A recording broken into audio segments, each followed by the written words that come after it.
Welcome back to a special edition of Sunday Night in America. Some American businesses are struggling to find employees, especially young employees. So why is that? Is it too hard for young people to work and go to school, or regulations, perhaps well-intentioned, not reflective of the real world?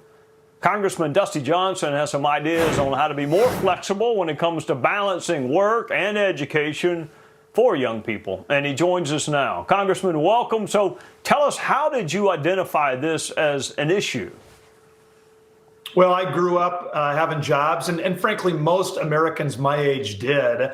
In fact, 2/3 of Americans had summer jobs when I was growing up. And Trey, now that number is closer to 1/3 of American teens. We're kind of losing this culture of work. And I've always been annoyed at the idea that a 15-year-old who can certainly do athletics into the evening, who can certainly play video games until midnight, isn't allowed to work past 7 o'clock on a school night. I think we should be willing to give those kids a little more flexibility, because work is opportunity.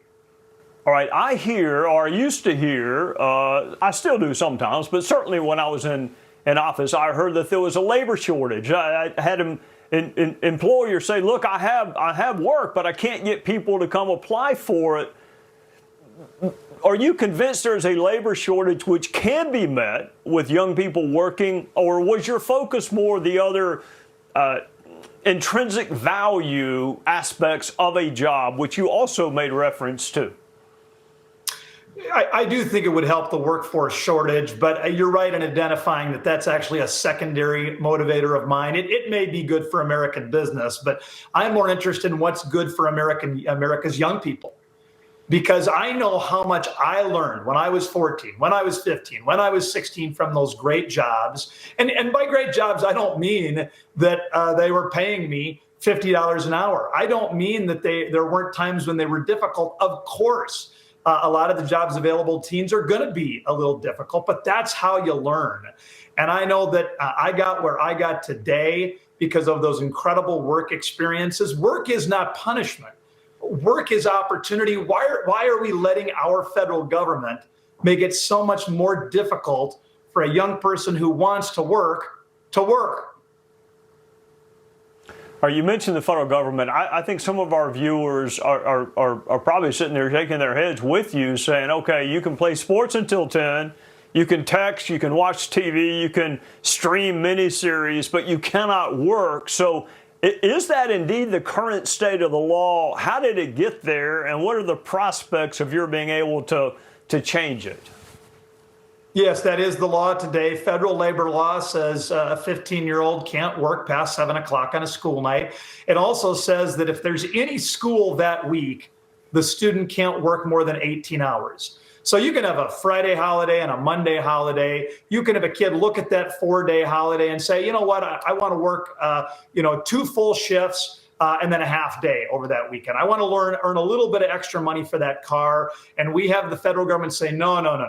You can't know what's best for you. Your parents can't know what's best for you. The employer can't work with you to make that decision. Instead, forget about it. We need to have you be idled on that weekend more hours.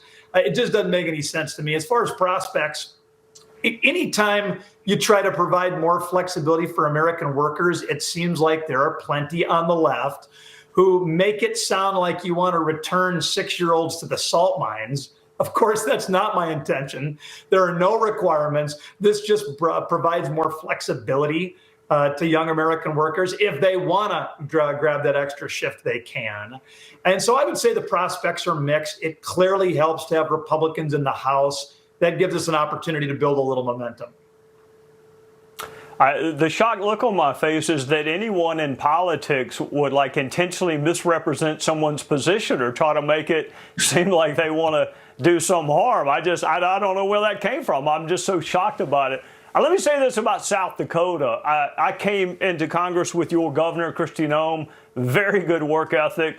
I traveled some with John Thune, who did more before 7 a.m. than the rest of us did for the entire day. So there must be something about South Dakota where you guys and gals just start off working. You just maybe come out of the nursery working.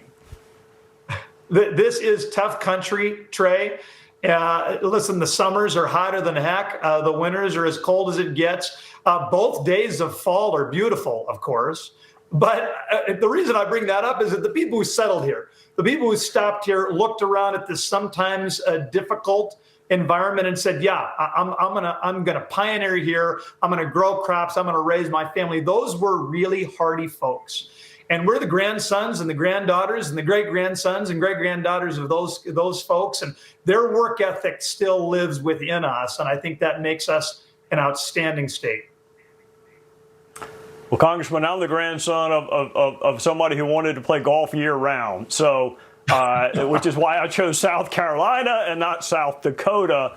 But I'm glad you're there, and I'm glad that you joined us on Labor Day weekend. My best to you and your family, and thank you for joining us on a Sunday night. Thank you.